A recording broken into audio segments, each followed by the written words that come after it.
Estimado Ezequiel, quisiera que nos ayudaras a entender estas protestas que se ven en Alemania en diferentes puntos. Pongo el audio y luego, si gustas, nos traduces y nos comentas de qué se trata, porque me parece que vale la pena. Vamos a verlo. 3.500 Menschen sind laut Polizeiangaben in das Seebad gekommen, zu protestieren. Doppelt so viel wie bei der ersten Kundgebung. Bueno, esa es la primera protesta en contra del gobierno y en contra del aumento de los precios del gas. Esa es la organizadora, una dentista. Estas protestas fueron realizadas en septiembre en el este de Europa, la región más pobre de Alemania.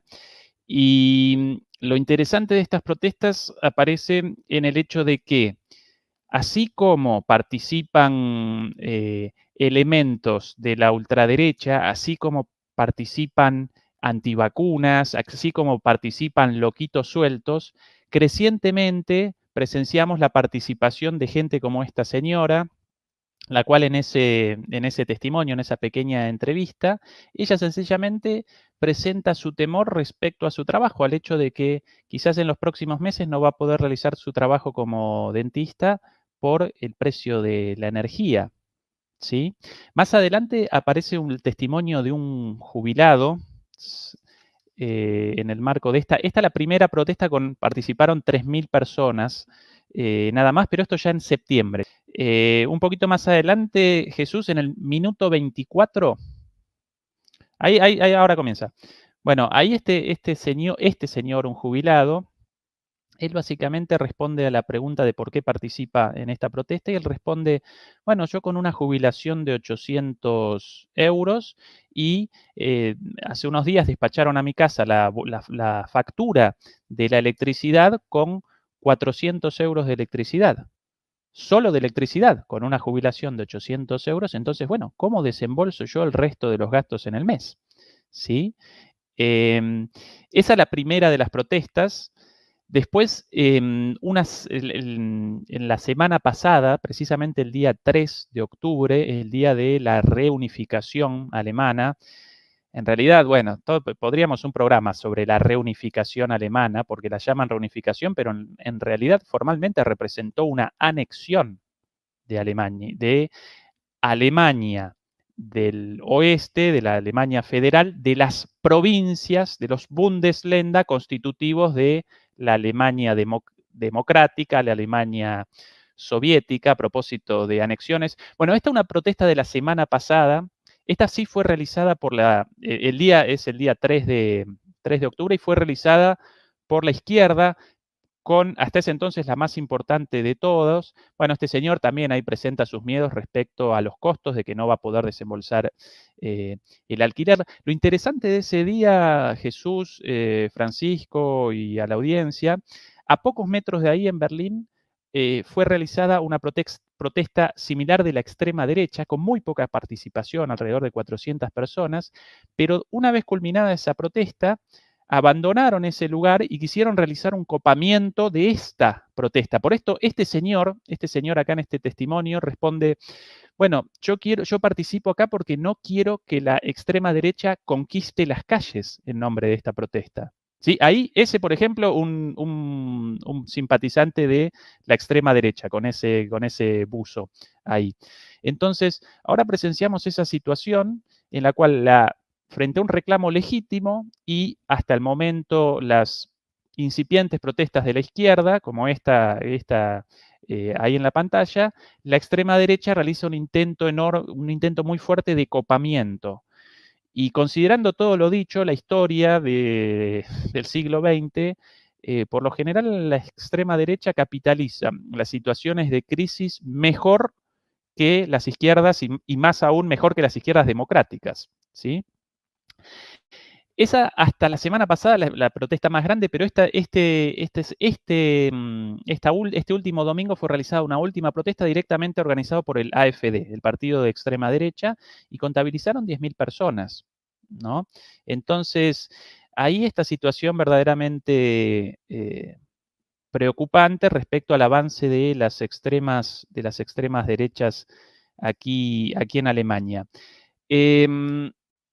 Yo quizás, Jesús, Francisco, porque comenzamos con una discusión sobre las protestas en Alemania y en España y de repente en la discusión nos catapultó a un debate sobre el orden mundial, los procesos económicos y políticos en juego en este momento y puede que para gente no familiarizada con estos temas pueda parecer un poco confuso.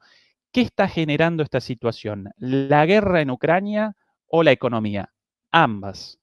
El orden político y el orden económico aparecen entrelazados, ¿sí? El orden neoliberal aparece en crisis para el sur global, desde principios de los años 2000, por lo menos. En el norte global, en los países ricos, el orden neoliberal comienza un proceso de crisis muy fuerte con la crisis de 2008. De hecho, muchos de los países afectados en Europa no pueden realizar una recuperación de sus economías hasta muchos años después. Y si ese orden neoliberal, ese orden económico aparecía en crisis, bueno, la pandemia determinó su estallido por los aires, ¿sí? ¿Qué caracterizaba ese orden neoliberal? Bueno, básicamente el retroceso de los estados y en su lugar el avance de los mercados, las privatizaciones, la precarización laboral, llamada flexibilización, la apertura financiera, económica, no siempre de las fronteras, porque una cosa el movimiento de los capitales, otra cosa el movimiento de las personas, ahí de repente como que aparecen los nacionalismos, ¿no? Plata para un lado, plata para el otro, pero si un trabajador, una trabajadora quiere realizar dignamente su vida en otro país, ahí como que de repente lo rechazan en la frontera. Bueno, este es el proceso de crisis del neoliberalismo ya preexistente a la guerra. ¿Y qué presenciamos a partir de esta crisis? Bueno, precisamente un cambio en la forma de este neoliberalismo. ¿Cuál el único país triunfante en términos económicos en este neoliberalismo? Porque el mismo Estados Unidos aparecía en crisis, Europa también, los promotores de este orden. China. China con un crecimiento enorme y hoy día los países, las economías europeas comienzan a presentar características cada vez más parecidas a la de la economía china en el sentido de en inglés lo llaman state-led capitalism, un capitalismo dirigido por los estados. No un capitalismo de Estado, una cosa distinta, sino un capitalismo al servicio de los capitales transnacionales, pero los cuales realizan una utilización del Estado para generar beneficios en un contexto de crisis generalizada. ¿Sí? Entonces, así presenciamos en en Alemania. Alemania determinó la nacionalización de la filial rusa de Gazprom, la principal importadora de gas, y hace unas semanas determinó la nacionalización de la principal empresa de distribución de gas, una empresa alemana llamada Uniper, ahí recordé el nombre, Uniper. Empresas de miles de millones de dólares nacionalizadas, en realidad ni siquiera nacionalizadas, sino intervenidas, porque ni siquiera determinan la estatización o la nacionalización, sino sencillamente una intervención. Cualquier reclamo respecto a una indemnización de sus dueños aparece postergado, realizan una intervención porque esa representa la única forma de supervivencia de sus economías capitalistas. Esas las transformaciones en el marco económico. Ahora, este orden neoliberal aparece ligado a un orden político, ¿sí? Y a un orden internacional. ¿Qué características presentaba ese orden internacional? Bueno, el orden de la unipolaridad estadounidense. Tras la caída del muro desaparece la alteridad no capitalista y aparece Estados Unidos como el único país hegemónico en las relaciones internacionales, al punto de que recuerdo que con Obama Estados Unidos realizaba intervenciones militares en 7 países a la vez, ¿sí?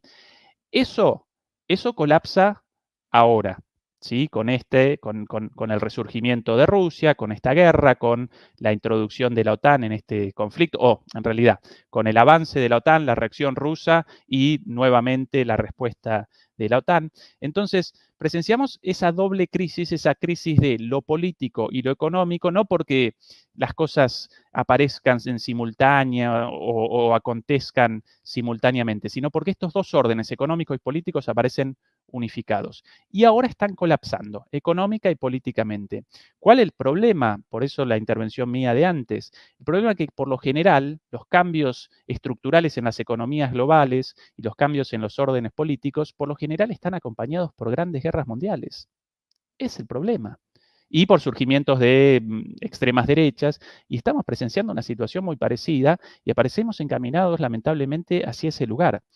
Entonces, ese el mayor temor, por lo menos de mi parte. Yo sinceramente aparezco muy preocupado, no porque pueda comenzar mañana mismo una guerra nuclear, sino porque lamentablemente en 7 meses protagonizamos un retroceso en términos de civilidad global, ¿sí? Lo que aparecía como impensable, amenazas de un ataque nuclear, en 6 meses, en medio año, hoy representan moneda corriente de negociación de Rusia, de Ucrania, de Estados Unidos. Zelensky el otro día, consultado sobre esto, realizó un llamado a un ataque preventivo nuclear sobre Rusia. Antes Rusia también, sutilmente, Estados Unidos también. Entonces, muchachos, vamos a realizar una pausa, una parada de la pelota, desacelerar un poco, porque acá aparece en juego la supervivencia de la humanidad directamente. Claro, claro, sin duda alguna. Bueno, Zelensky es un irresponsable, porque desde el inicio de la guerra estuvo presionando a la OTAN para que pusiera esta excepción aérea que hubiera representado un enfrentamiento directo desde las primeras fases del conflicto.